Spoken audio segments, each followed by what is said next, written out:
Eu sou Mário Persona e essas são as respostas que eu dei aos que me perguntaram sobre a Bíblia. Você escreveu perguntando como evitar ser tentado e a sua pergunta veio acompanhada de links para vídeos de uma cantora no YouTube e perguntando se assistir aquilo poderia ser prejudicial a você ou não. Bom, eu não conhecia a cantora que você enviou, mas a música é famosa e a apresentação é belíssima. E, obviamente, ela utiliza bem os recursos utilizados na TV, no cinema, maquiagem, iluminação, lentes. Tudo isso transforma pessoas comuns em verdadeiros deslumbres. Portanto, não acredite em tudo que você vê no cinema ou na TV. Havia um seriado antigamente, A Gata e o Rato, com o Bruce Willis, que usava diferentes lentes. E quando a câmera dava um close no Bruce Willis, era lente comum.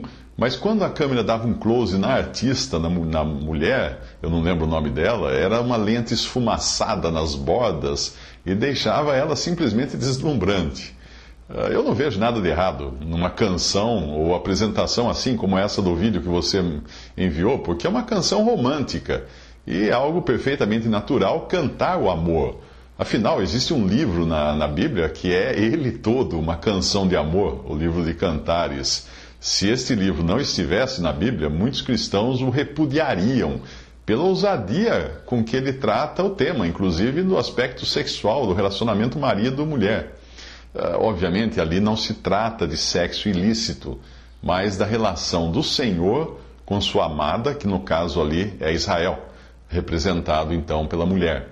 Você perguntou, considerando a opção sexual do compositor da canção do vídeo, eu nem imagino quem seja, que é contrária à palavra de Deus, não seria errado assistir esse vídeo por essa razão?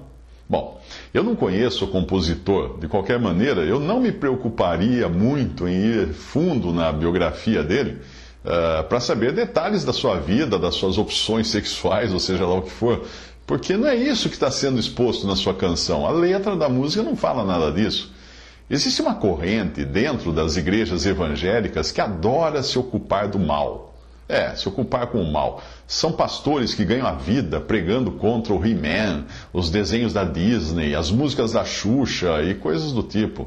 Aí eles vêm dizer que se você pegar uma lente de aumento e examinar a embalagem de um DVD da Disney, você vai conseguir enxergar um detalhe que se assemelha a um órgão sexual. Ou então, se você tocar uma música da Xuxa ao contrário, vai descobrir mensagens demoníacas. Eu não sei como esses pregadores hoje tocam música ao contrário, já que a gente não usa mais disco e vitrola. Bom, se nós vivemos neste mundo e vivermos aqui de lente em punho, meu amigo, nós vamos descobrir aquilo que a Bíblia já ensina. Que o mundo jaz no maligno e que tudo que há no mundo não procede de Deus, mas do mundo. Entenda mundo não como planeta, Terra, mas como sistema humano de coisas, a civilização humana. Isso é o mundo. Nós devemos ser simples, como a pomba, que não anda de lupa na mão, e astutos como a serpente, que sabe muito bem identificar algo como perigoso. E é assim que deve ser. Se você enxergar que isso é uma ameaça para a sua fé, para a sua comunhão com Deus, fuja disso. Simples assim. Mas eu volto a dizer, não fique por aí preocupado em divulgar o mal, porque é isso que muitos cristãos hoje andam fazendo, até mesmo entrevistando pessoas possessas para conhecer o que o diabo tem a dizer. E é isso. Você vê nessas igrejas piratas, né, que são apenas uma versão cômica até, e se não fosse trágica, do que a igreja deveria ser, do que deveria ser uma reunião de cristãos ao nome de Cristo. Você vê ali pregadores buscando ganhar dinheiro e com isso eles trazem atrações cada vez mais horrorosas e mais emocionantes para o seu público poder continuar assistindo o programa deles na TV. Isso me lembra até aquela piada da mulher que chamou a polícia para avisar que o homem do apartamento vizinho estava se exibindo nu na janela. Aí a polícia chegou, olhou pela janela e não viu nada. Aí a mulher disse ao policial, mas experimenta subir na geladeira que o senhor vai ver. Uma vez um rapaz escreveu, indagando como é que eu podia usar o software Green Matter Esse era o software que eu usava nos meus primeiros blogs, nem uso mais, mas ele perguntou na época como é que eu usava esse software para criar os meus blogs, considerando a razão sexual, a opção sexual do autor do software. Eu respondi que se eu fosse investigar a vida íntima de todos os que trabalharam no Windows, eu iria descobrir também que várias pessoas ali não andam conforme o que ensina a Bíblia. A Bíblia, obviamente, condena o homossexualismo, porque o autor desse software ele era homossexual, mas eu não tinha nada a ver com isso. Eu usava um programa que ele escreveu, um software que ele escreveu. E se você for examinar o Windows, então, como é que vai fazer? Você vai pegar a carteirinha de cada um, vai entrevistar cada desenvolvedor, milhares de pessoas, para saber se você pode ou não usar o Windows? E aí, se você descobrir que tem lá um que não anda segundo a vontade de Deus, o que você vai fazer? Deixar de usar o Windows? Deixar de usar o computador, porque um trabalhador lá que montou seu computador é incrédulo ou ímpio? Você vai deixar de usar o automóvel? Vai parar de comer a pizza do restaurante da esquina, porque você descobriu que o cozinheiro não anda segundo a Bíblia? Será que você vai então também se recusar a ser tratado por profissionais de saúde se ficar internado? Na última hora você está lá na sala de cirurgia, entra o médico e fala assim: ah, mas o senhor é crente? O senhor crê na Bíblia? Ah, não, então não quero ser operado. O que você vai fazer? Evidentemente, eu devo procurar evitar qualquer associação com o mal. Mas se eu sair por aí ocupado com o mal, investigando cada coisa que eu utilizo no meu dia a dia, eu vou morrer de fome, vou morrer de frio, vou morrer de sede, vou morrer de alguma doença, porque certamente vai ter algum plantador de feijão, entregador de água, dono de confecção ou médico que não está com a sua vida moral em dia.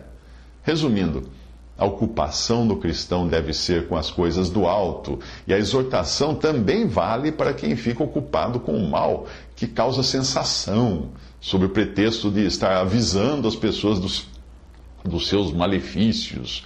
Eu recebo, às vezes, vídeos horrendos, horrorosos, irmão escrevendo para mim, falando assim: olha, irmão, olha que coisa horrível. Cara, se você viu que é horrível, não passe para mim, eu não quero ver. É isso que fazem aqueles pastores que fazem do mal a bandeira nos programas de rádio e TV. Isso certamente não é estar ocupado com Cristo. Não é se ocupar com Cristo. Você quer mandar alguma coisa para mim? Mande alguma coisa que edifique, que conforte, que console. Não é mandar show de horrores, que nem aqueles ônibus que tinha antigamente. Quando eu era garoto, tinha uns ônibus que paravam na praça da cidade. Lá você ia ver um macaco de 2 cabeças, uma cobra com perna, um feto deformado. Aquelas coisas que eles mostravam nesses ônibus. E a gente pagava ingresso para assistir. Hoje eu quero passar longe de coisas horrendas. Vamos passar longe delas, não edificam. Não trazem nenhum bem. Agora, quanto à sua outra pergunta a respeito de evitar as tentações, o fato de ser tentado pelo que você vê ou pelas coisas que acontecem ao seu redor só demonstra uma coisa: que você não está morto, fisicamente morto, eu digo. Mas aí entra a questão. Embora o nosso corpo não esteja fisicamente morto aos olhos de todas as pessoas, nós deveríamos estar, sim, ocupando a posição de mortos, mortos aos olhos de Deus, mortos para a carne. O cristão ainda tem a sua carne viva e ativa nele, mas deve mortificá-la. O que quer dizer isso? Considerá-la morta. Porque este é o lugar onde ela foi colocada quando nós recebemos a nova vida. Quando Cristo morreu na cruz, ele deu fim, pôs fim ao velho homem descendente de Adão. Eu não tenho que buscar mais nada nesse velho homem.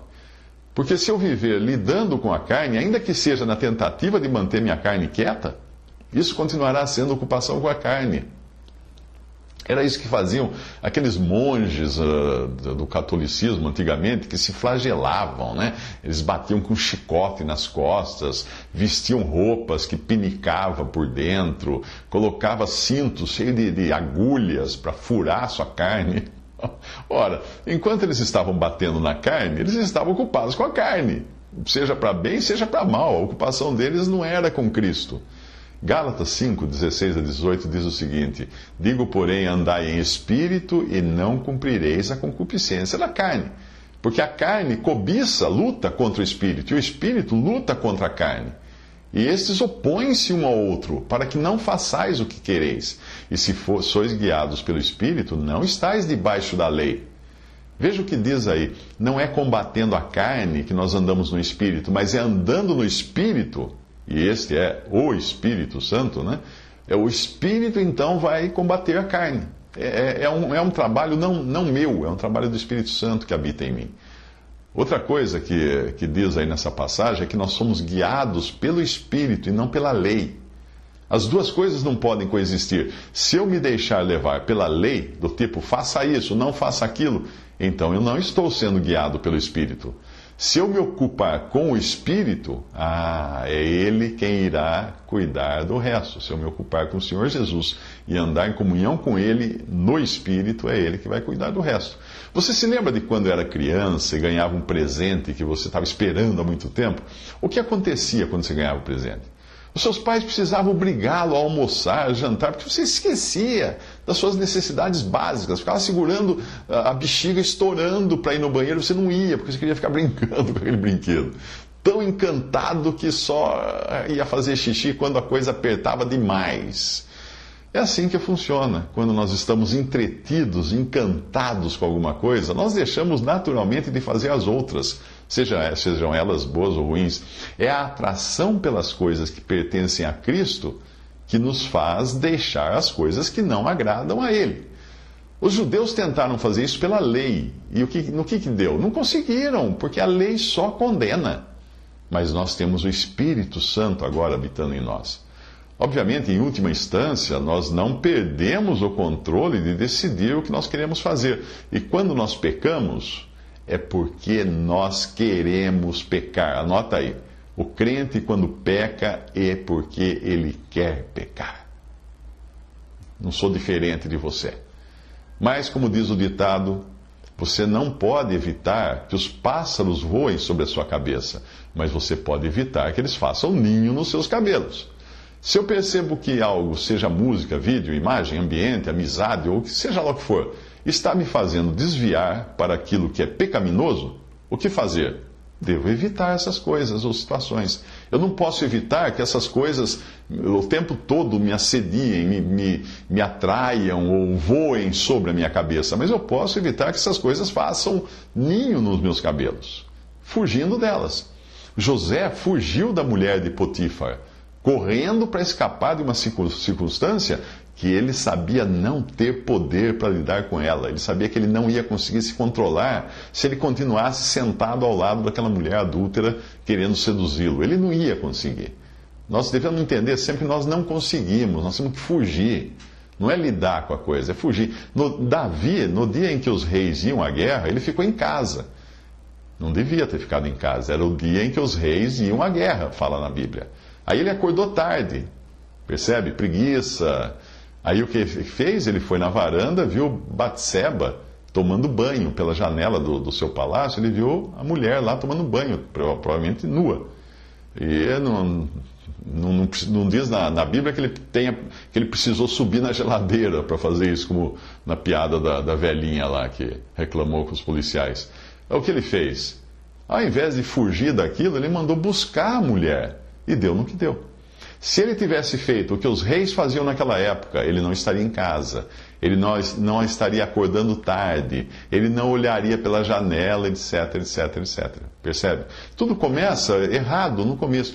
A passagem diz assim: aconteceu que, tendo decorrido 1 ano, no tempo em que os reis saem à guerra, enviou Davi a Joabe e com ele os seus servos e a todo Israel, e eles destruíram os filhos de Amon e cercaram a Rabá. Porém, Davi ficou em Jerusalém. E aconteceu que numa tarde, Davi se levantou do seu leito, veja, à tarde ele levantou, e andava passeando no terraço da casa real, e viu do terraço uma mulher que se estava lavando. E era esta mulher muito formosa à vista, e mandou Davi indagar quem era aquela mulher. E disseram: porventura não é esta Batseba, filha de Eliã, mulher de Urias, o Heteu? Então Davi enviou mensageiros e mandou trazê-la. E ela veio, e ele se deitou com ela, pois já estava purificada da sua imundícia. Ou seja, a mulher já tinha se lavado e também provavelmente não estava não estava na menstruação. Então ele retornou ela para sua casa, mandou ela embora para a casa dela. 2 Samuel 11, de 1 a 4. Você perguntou, continuando agora a sua dúvida, você perguntou o seguinte, abre aspas, você acha melhor evitar vídeos com apresentações como as da cantora que eu mencionei? Fecha aspas. Ora, não existe uma lei para isso. Tudo depende do seu exercício com o Senhor. Tem gente que enxerga coisas com a mente que podem não estar nem evidentes e nem serem explícitas em alguma coisa. Uma pessoa com problema de alcoolismo, por exemplo, não pode ver uma garrafa. Eu sei de um rapaz que foi trancado no quarto pela mãe para não beber, porque o menino estava alcoólatra, para não beber bebidas alcoólicas. Sabe o que aconteceu? Quando ela voltou lá no quarto, ele estava bêbado. Por quê? Ele esvaziou todos os vidros de perfume, bebeu todos os perfumes que encontrou na penteadeira da mulher. Coisas lícitas podem ser instrumento de pecado para uns, mas não para outros. Se olhar um vidro de perfume, eu não vou fazer nada. No máximo, botar uma pitadinha atrás da orelha. Mas não queria beber um perfume, mas um viciado em álcool vai beber o perfume. Portanto, vai do seu discernimento, vai da sua experiência, da sua comunhão com o Senhor. O dono de uma confecção de roupas íntimas está enjoado de ver e pegar em calcinhas o dia todo. Mas a simples visão de uma calcinha ou de um sutiã por um homem que não esteja habituado com aquilo, pode fazer a sua mente dar piruetas.